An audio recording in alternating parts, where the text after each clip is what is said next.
নমস্কার বন্ধুরা, এই বাংলা নলেজ শোতে আপনাদেরকে স্বাগত।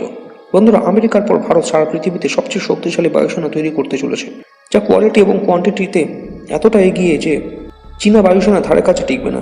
আমি একথা কেন বলছি? কারণ 114টি রাফাল ডিলটি কমপ্লিট হওয়ার পর ভারত আরও একটি বিরাট বড় ডিলের দিকে এগোচ্ছে। আর এই ডিলটি রাফালের ডিলটির চেয়েও আরও অনেক বড় ডিল। আর এই ডিলটি অনেক অত্যাধুনিক এবং শক্তিশালী যুদ্ধবিমান সহ একটি বিরাট বড় আকর্ষণীয় অফার হিসেবে ভারতের সামনে এসেছে। 114টি রাফাল ডিলের ক্লিয়ারেন্স অলরেডি দিয়ে দেওয়া হয়েছে। আর রাফাল ডিলটির ঠিক পরে ভারত আরও অ্যাডভান্স টেকনোলজি যুদ্ধবিমান কিনতে চলেছে। আর এই বিষয়ে আমাদের ডিফেন্স সেক্রেটারি তিনি বলেছেন যে ওই বিমানের ডিলটিতে রাশিয়ার stealth fighter jet Su-57 consider করা হচ্ছে। আর রাশিয়া ওই Su-57 যুদ্ধবিমানগুলি ভারতকে 50% ডিসকাউন্টে বিক্রি করতে রাজি। এবং শুধু তাই নয়, রাশিয়া এই Su-57 যুদ্ধবিমানের সাথে উইংম্যান নামক স্টেলথ ড্রোনও ভারতকে দিতে রাজি। আর ওই স্টেলথ ড্রোনটি Su-57 যুদ্ধবিমানের ককপিট থেকে কন্ট্রোল করা যাবে, অর্থাৎ উইংম্যান নামক স্টেলথ ড্রোনটি Su-57 যুদ্ধবিমানের সাথে উড়বে এবং যুদ্ধবিমানকে রক্ষা করবে। শুধু তাই নয়, এটি শত্রুপক্ষের উপর হামলাও চালাতে সক্ষম, যা একটি বিরাট বড় ব্যাপার। আর সবচেয়ে মজার বিষয় হলো এটাই, এই অফারটিতে রাশিয়া Su-57 যুদ্ধবিমানের 100% টেকনোলজি তো ট্রান্সফার করবেই, তার পাশাপাশি উইংম্যান নামক স্টেলথ ড্রোনটিরও 100% টেকনোলজি ভারতকে দিতে রাজি। শুধু তাই নয়, এই অফারটিতে Su-57 যুদ্ধবিমানগুলি ভারতেই তৈরি করা হবে, অর্থাৎ 100% মেড ইন ইন্ডিয়া যুদ্ধবিমান হবে।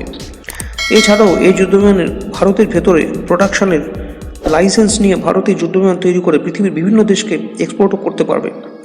এই সমস্ত আকর্ষণীয় অফার Su-57-এর পাশাপাশি উইংম্যানের ক্ষেত্রেও অ্যাপ্লিকেবল। আর এই Su-57 যুদ্ধবিমানগুলি মহারাষ্ট্রের নাসিকের হ্যালের ফ্যাক্টরিতে তৈরি করলে তাতে কী মডিফিকেশন করতে হবে এবং কীরকম খরচা আসবে সে বিষয়ে ইভ্যালুয়েশন করার জন্য কয়েক মাস আগে রাশিয়া থেকে একটি টিম ভারতে ভিজিট করেছিল। এবং সেই ইভ্যালুয়েশনের রিপোর্টটি এতদিন পেন্ডিং ছিল, কিন্তু সেই রিপোর্টও অলরেডি এসে গেছে। এবং ভারত এই রিপোর্টটি নিয়ে ইন্টারনাল ডিসকাস করবে এবং এটি দেখা হবে যে Su-57-এর ডিলটি আমাদের জন্য কতটা ফিজিবল হবে। এবং তাতে যদি মনে হয় যে এই যুদ্ধবিমানের দাম অনেক বেশি, তাহলে তা কম করার জন্য রাশিয়ার সঙ্গে কথা বলা হবে। এবং Su-57 ফাইটার জেটের ডিলটি খুব তাড়াতাড়ি কমপ্লিট করে ফেলা হবে, ঠিক যেরকমভাবে রিসেন্টলি 114টি রাফাল ফাইটার জেটের ডিলটি খুব প্রম্পটলি করা হয়েছে।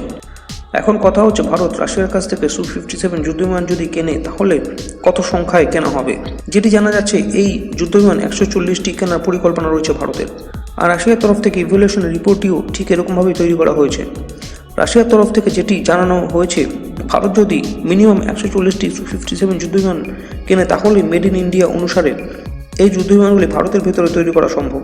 কিন্তু ভারত যদি 40টি অথবা 50টি এই যুদ্ধবিমান কেনে তাহলে ভারতের ভেতরে ফেসিলিটি সেট আপ করে যুদ্ধবিমানগুলি তৈরি করা সম্ভব নয়, কারণ তাতে এই যুদ্ধবিমানের খরচ অনেক বেড়ে যাবে।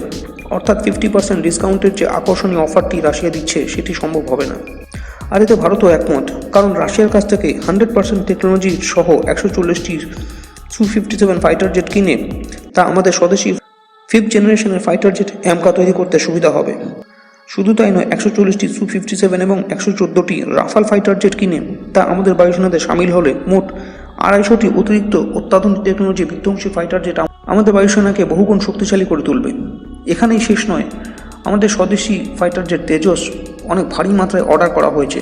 আর সবকটি অর্ডার ডেলিভারি হয়ে গেলে ভারতীয় বায়ুসেনার স্ট্রেংথ চীনকে ছাড়িয়ে যাবে। আর পাকিস্তান তো ধারে কাছে টিকবে না, কারণ 114টি রাফাল আসতে চলেছে। 36টি রাফাল অলরেডি ভারতের কাছে রয়েছে এবং সুখোই Su-30 বহু সংখ্যায় ভারতীয় বায়ুসেনাতে অলরেডি রয়েছে। আর অতিরিক্ত 140টি স্টেলথ ফাইটার জেট Su-57 ভারতীয় বায়ুসেনাতে সামিল হলে 5th জেনারেশনের ফাইটার জেট নিয়ে আর চিন্তা করতে হবে না। অর্থাৎ সব দিক থেকে আমাদের ভারতীয় বায়ুসেনা আনবিটেবল হয়ে যাবে।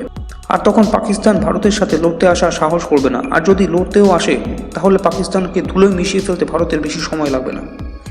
তো বন্ধুরা, এই বিষয়ে আপনাদের কি মতামত তা কমেন্ট করে জানান এবং ভিডিওটি ভালো লাগলে লাইক করে চ্যানেলটিকে সাবস্ক্রাইব করুন। ধন্যবাদ।